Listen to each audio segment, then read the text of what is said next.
survival horror genre has changed incredibly since its birth in the late 80s and 90s. Game design that used to make players afraid and helpless has given way to COD-like mechanics and action movie sequences. When playing the latest entry into the still relatively popular genre, players feel more like Captain Price than Jill Valentine. Signalis, released in October of 2022 by Rose Engine, tries to recapture survival horror's origins by blending anime, cyberpunk, and classic game design. The result is a haunting story of suffering, devotion, and existential terror. In Signalis, you play as Elster, an LSTR replica unit. Replicas are reproducible automatons created for military use by an unnamed Orwellian nation. Elster wakes up after a disaster on her crashed ship and finds her crewmates are either missing or dead. The only clue she has about her crew's fate is a faded photograph of her missing partner, Arian, who is a Gestalt, a non-replica human, and some documents scattered around the ship. Armed with nothing else, Elster sets out to find Ariane, no matter the cost.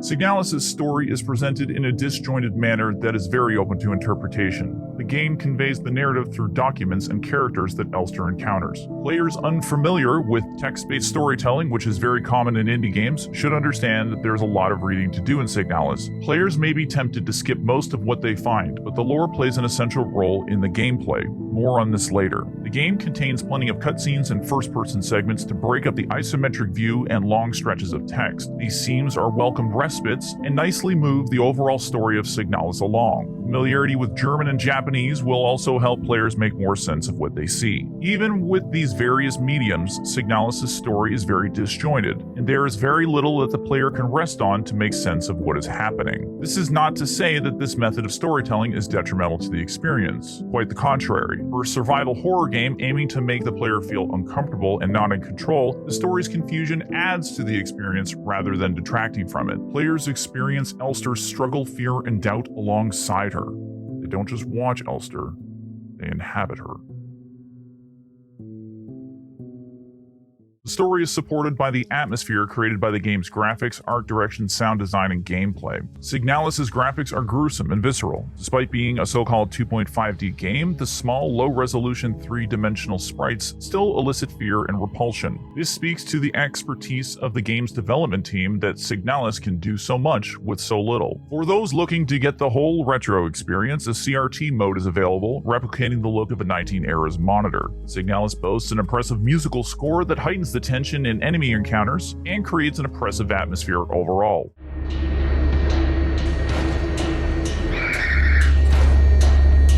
The masterfully composed score perfectly accompanies the game's themes of futility, terror, and struggle, with its tempo and tone never feeling out of place. There are also some beautiful ambient post-rock moments at the sparsely distributed save points, reminiscent of those similar moments of comfort in past Resident Evil games. Of all of the factors contributing to Signalis' impact, none does so more than the gameplay. A bit of history about the survival horror genre will serve to understand why this is so. Survival horror became popular in the late 80s and in the 90s, pioneered by games like Sweet Home, Resident Evil, and Parasite Eve, with Resident Evil being the big breakout hit. The original game sold over 2.75 million copies alone. The genre continues to be highly influential, with ongoing franchises like the aforementioned Resident Evil, Outlast, The Evil Within, The Last of Us, and Silent Hill, which has no less than 3 sequels currently in the works. The hallmark of the early survival horror genre was giving players a limited supply of weapons and ammo and pitting them against terrifying and powerful enemies. When these early games were released, hardware and game development were still in their infancy compared to what gamers would expect today. The lack of graphical fidelity, responsive game engines, and design capabilities made for a rough gaming experience, to say the least. Current-day survival horror games, such as Resident Evil 8, still feature tense gameplay interspersed with puzzles and limited ammo. However, they differ significantly in the player's controls. While a game like The Last of Us has tight and intuitive controls, early survival horror games had some of the worst controls that have ever been seen in gaming. But these inadequate controls were central to the experience. During tense moments of combat, players would not only be fighting against the enemy, but frantically struggling just to aim their weapons and manage their inventory, often failing in the attempt. Only once these controls were mastered did the game begin to feel conquerable and rewarding, and only to those who are willing to suffer through the brutal learning curves. In Signalis, Rose Engine leans heavily into this game's classic control approach. Combat is challenging to master, and clunky controls often make it hard to shoot precisely or reload quickly.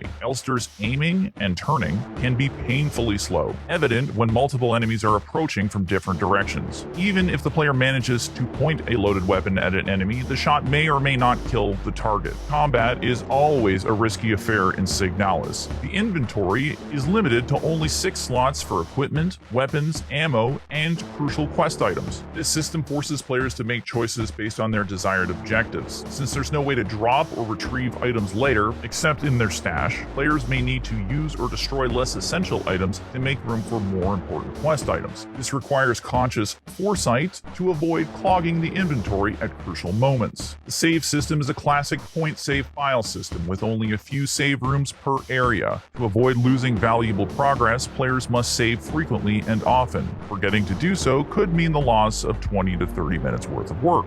In Signalis' later stages, muscle memory kicks in and players become more comfortable with controlling Elster. Accordingly, ammo counts rise and the game's rewarding enemy encounters become more frequent. The result of all these factors is a combat system that feels unreliable, cumbersome, and even feeble, as it should be in a classic survival horror game.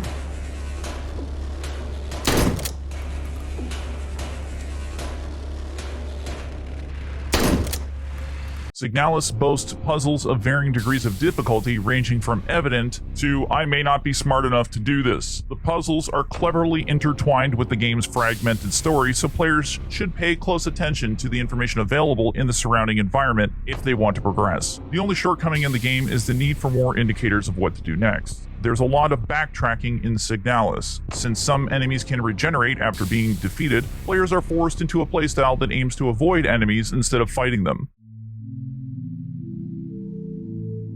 Signalis has some replay value. There are multiple endings, which depend on the number of enemies killed and the time taken to complete the game. A basic playthrough on the default difficulty will take around 10 to 15 hours, and this reviewer spent 12.5 hours completing one ending. In all, Signalis captures the tension and fear of facing one's own ineptitude while holding off an onslaught of powerful enemies, a feeling classic survival horror games did uniquely well. All aspects of the game come together to tell a story of fear, despair, and defiance. Signalis is a throwback to an era of games when the genre was more interested in providing a genuine and terrifying gaming challenge than appealing to broader market trends. It's highly recommended for survival horror fans, especially those nostalgic about the genre's past. Signalis was developed by Rose Engine and published by Humble Games and Playism. It is available on PC, Xbox One, PlayStation 4, and Nintendo Switch. I give it 4.5 scythes out of 5.